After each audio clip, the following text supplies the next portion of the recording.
Hello जी, नमस्कार। कैसे हैं आप सभी? मैं आशा करता हूँ आप सभी अच्छे होंगे। तो जी, लीजिए मैं आप लोग के लिए लेके आ गया हूँ 30 अगस्त को जो हिस्ट्री का पेपर हुआ है, उसका मैं आप लोग पेपर आ गया है और उसका आंसर की भी आप लोगों को बताने वाला हूँ। तो कृपया जल्दी-जल्दी अपना-अपना देख ले कॉपी, अगर पेपर है तो पेपर अपने पास रख ले और सभी के सभी अपना मिलाए कि किसका कितना सही है, क्या गलत है, क्या सही था। ठीक है? सभी के सभी अपना मिलाएँगे। तो आइए एक-एक करके सभी अपने मिलाने का प्रयास करेंगे। चलिए, तो सबसे पहले प्रश्न की तरफ चलते हैं। पहला प्रश्न कह रहा है कि ऋग्वेद के किस मंडल में वर्ण व्यवस्था की उत्पत्ति का उल्लेख मिलता है? तो ऋग्वेद के किस मंडल में वर्ण व्यवस्था की उत्पत्ति का वर्णन मिलता है? तो याद रखिएगा, इसका राइट आंसर क्या हो जाएगा? डी हो जाएगा, 10वां। कौन सा हो जाएगा? 10th, 10वां। अगर आपने मारा है तो बिल्कुल सही है आपका। चलिए, दूसरे प्रश्न की तरफ चलते हैं। दूसरा प्रश्न कह रहा है हम लोग का कि संगम दूसरा देखिए क्या कह रहा है हम लोग का। कह रहा है कि संगम साहित्य की रचना किस भाषा में हुई है? तो क्या हो जाएगा इसका राइट? तमिल हो जाएगा। इसका राइट आंसर क्या हो जाएगा? तमिल हो जाएगा। इसका राइट आंसर क्या हो जाएगा जी? तमिल हो जाएगा। ठीक है, चलिए 3 नंबर की तरफ चलते हैं। 3 नंबर देखिए क्या कह रहा है। तीसरा कह रहा है कि किसे भारतीय पुरातत्व का पिता कहा जाता है? किसे कहते हैं भारतीय पुरातत्व का पिता? 3 नंबर, तो इसका हो जाएगा बी नंबर हो जाएगा राइट आंसर। अगर आपने बी मारा है तो बी आपका राइट आंसर सही है। बी आपका राइट आंसर बिल्कुल भी सही है। चलिए 4 नंबर की तरफ चलते हैं। 4 नंबर देखिए क्या कह रहा है। 4 नंबर कहा गया है कि हड़प्पा सभ्यता के निवासियों को किस धातु का ज्ञान नहीं था? तो आप याद रखिएगा, मैंने आपको एक वीडियो बताया। अगर अभी तक वीडियो भी नहीं देखा था तो जाकर आप प्लेलिस्ट में बहुत सारे हैं जो ऑब्जेक्टिव में आप लोगों को बता रहा हूँ, सब्जेक्टिव क्वेश्चन में, उनमें मैंने ये बताया था आप लोगों को कि इसका क्या होगा, इसका आयरन होगा। देखिए क्वेश्चन पूछा गया और मैंने यहाँ पर अलेक्जेंडर कनिंघम से भी सवाल बताया था, देख लीजिए वो भी आया है। और हड़प्पा सभ्यता से भी देखिए किस धातु का ज्ञान नहीं था, तो लोहा का ज्ञान नहीं था। ठीक है, सबसे पहले तांबा यूज हुआ था। ठीक है, 5 नंबर कह रहा है कि सिंधु घाटी सभ्यता का पुरातत्व स्थल मांडा किस राज्य में स्थित है? तो मांडा जो है ऊपर के क्षेत्र में पड़ता है। ठीक है, ऊपर के क्षेत्र में पड़ेगा यानी नॉर्थ साइड पड़ेगा। तो नॉर्थ साइड पड़ेगा तो कौन सा है? तो जम्मू कश्मीर आ जाएगा। ऊपर ऐसे है। ठीक है, इधर आलमगीर आ जाएगा, इधर वह मांडा आ जाएगा, इधर एक और आता है, इधर सूत कांगेडोर आ जाएगा। ठीक है, इधर दाइमाबाद आ जाएगा। ठीक है, दाइमाबाद, आलमगीर, मांडा और सूत कांगेडोर। तो इधर क्या है? दाइमा ऊपर के क्षेत्र में, तो जम्मू कश्मीर के पास वाला क्षेत्र। इसका राइट आंसर क्या हो जाएगा? जम्मू कश्मीर। इसका राइट आंसर क्या हो जाएगा? जम्मू कश्मीर। ठीक है, चलिए अगले प्रश्न की तरफ चलते हैं हम लोग। अगला प्रश्न देखिए 6 नंबर क्या कह रहा है। 6 नंबर हम लोग से कह रहा है मोहनजोदड़ो किस नदी के किनारे स्थित है? मोहनजोदड़ो है जो किस नदी के किनारे स्थित है? तो आपको बता दें, मोहनजोदड़ो है सिंधु नदी के किनारे स्थित है। मैंने ये भी क्वेश्चन बताया था आप लोगों को, बार बार रिपीट किया, ऑब्जेक्टिव जाकर देख सकते हैं आप लोग।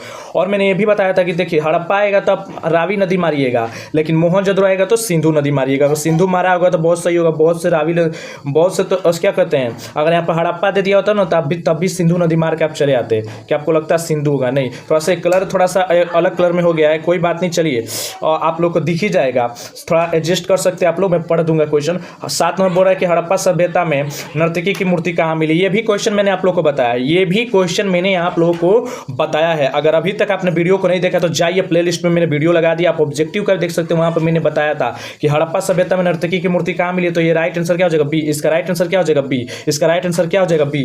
राइट आंसर क्या हो जाएगा? बी। चलिए अगला है कि गोधीबाड़ा के प्रमाण कहाँ? ये भी मैंने बताया, ये भी बताया, ये कहाँ मिलेगा? लोथल गुजरात। ये भी कहाँ मिले बताया मैंने, लोथल गुजरात।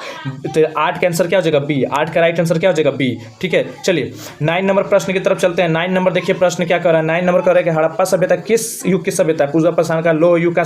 इसका राइट आंसर हो जाएगा ये कांस्य युग, क्योंकि कांस्य युग सभ्यता तांबा और टीन को मिलाकर के बनाया गया था, कांस्य युगीन सभ्यता थी। ठीक है, चलिए उसके बाद बोला गया है कि 10 नंबर के सुमेरी अभिलेखों में किस देश की नाविकों का देश कहा गया? तो याद रखिएगा मेलुहा को। किसको कहा गया? राइट आंसर 10 का आंसर सी हो जाएगा। क्या हो जाएगा? 10 का आंसर सी हो जाएगा। चलिए 11 नंबर की तरफ चलते हैं। 11 नंबर कहा गया है कि महाभारत कितने पर्वों में विभक्त है? तो याद रखिएगा 18। कितने पर्वों में विभक्त है? 18 में। ठीक है, चलिए 12 नंबर क्वेश्चन क्या कहा गया है? कहा गया है कि महाभारत की रचना किस भाषा में की गई है? महाभारत की रचना जो हुई है वो किस भाषा में हुई है? तो याद रखिएगा संस्कृत में, क्योंकि हम संस्कृत ज्यादा पढ़ते हैं इसलिए संस्कृत में। याद रखिए संस्कृत में।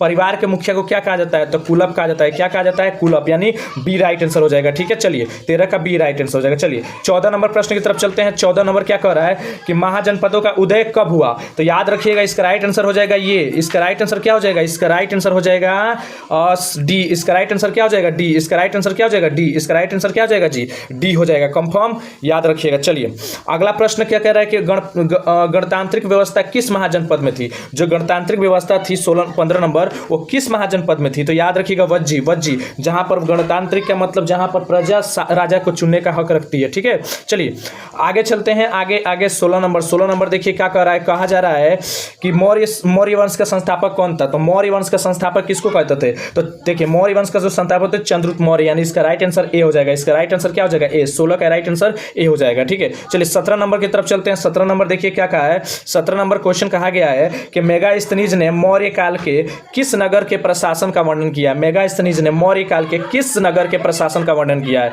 तो याद रखिएगा पाटलिपुत्र। मेगास्थनीज जब आया था तो पाटलिपुत्र आया था, क्योंकि उस समय कौन थे, चंद्रगुप्त मौर्य थे, और वो सेल्यूकस निकेटर का राजदूत था। ठीक है, वो आया था इधर। ठीक है, तो ये है, ऐसे भारतीय पुरातत्व, इसे भारतीय इतिहास का पिता भी कहा जाता है। ठीक है, मेगास्थनीज को। ओके, चलिए आगे चलते हैं। आगे आगे आगे 18 नंबर देखिए क्या कलर वाला था, थोड़ा एडजस्ट कर लीजिएगा। मौर्य काल में आय का प्रमुख स्रोत क्या था, तो याद रखिएगा मौर्य काल जो चल रहा था चंद्रगुप्त मौर्य का, उसमें भूमि पर टैक्स लिया जाता था। उसमें किस पर टैक्स लिया जाता था, लैंड टैक्स था। ठीक है, भूमि वगैरह पर टैक्स चलता था उस समय। ठीक है, चलिए आइए 19 नंबर देखिए। 19 नंबर क्या कहा गया है, 19 नंबर कहा गया हम लोग से कि हाथी गुफा अभिलेख कहाँ से प्राप्त हुए। हाथी गुफा जो अभिलेख प्राप्त हुए कहाँ से प्राप्त हुआ है, तो याद रखिएगा उदयगिरी। कहाँ हो जाएगा, उदयगिरी। इसका राइट आंसर सी। इसका राइट आंसर क्या हो जाएगा, सी। ठीक है, चलिए अगले प्रश्न की तरफ चलते हैं। अगला प्रश्न क्या कर रहा है, 20 नंबर क्या कर रहा है हम लोग का, कह रहा है कि भारत में गांधार कला का विकास किसके प्रभाव से हुआ था। इसका राइट आंसर होगा डी, नॉन ऑफ दिस। ठीक है, 21 नंबर बोल रहा है कि मृक्ष कटिक की रचना किसने की, तो इसका राइट आंसर हो जाएगा बी, शूद्रक। इसका राइट आंसर क्या हो जाएगा, बी, शूद्रक। ठीक है, एरन अभिलेख कहाँ पाए गए थे, एरन अभिलेख कहाँ के आए थे, 22 नंबर एरन अभिलेख कहाँ पाए गए थे, एरन अभिलेख तो याद रखिए मध्य प्रदेश, डी। इसका राइट आंसर क्या हो जाएगा, मध्य प्रदेश, डी। चलिए आगे चलते हैं। 23 नंबर। 23 नंबर क्या कह रहा है, 23 नंबर ध्यान दीजिएगा।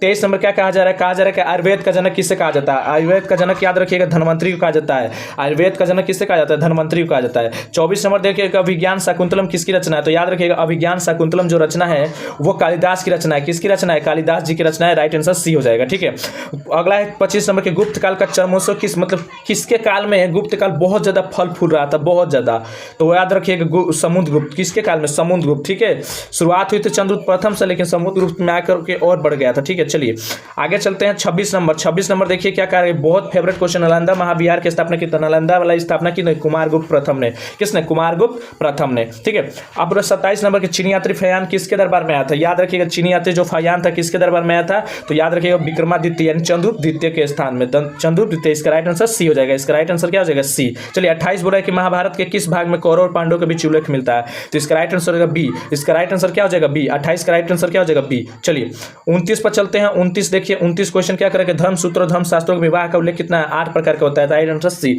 इसका राइट आंसर क्या होगा, सी। माता के नाम से पुत्रों के नामकरण की प्रक्रिया किस काल से अधिक प्रचलित हुई, तो याद रखिएगा मौर्य काल में से शुरुआत हुई थी और इसी काल में प्रचलित हो गई थी। ठीक है, तो हमारा राइट आंसर जो हो जाएगा मौर्य काल हो जाएगा। ठीक है, आगे तक गई थी, सातवाहन काल तक गई थी, लेकिन जहां तक मुझे देखिए अगर मौर्य काल दे रहा है तो मौर्य काल को ही मारेंगे। ठीक है, इसका राइट आंसर। तो चलिए मिलते हैं फिर से एक नई वीडियो से। अगर चैनल पर नए हो तो चैनल को सब्सक्राइब कर लीजिएगा और बेल आइकन ऑन कर लीजिएगा, ताकि रोजाना आपको ऐसे वीडियो मिलते रहेंगे। अभी और भी सारे वीडियो है, धीरे धीरे डेली आते रहेंगे, आप जाकर प्ले स्टोर में वीडियो को वॉच करते हैं। मिलते हैं फिर से नई वीडियो, तब तक ले जय हिंद, जय भारत।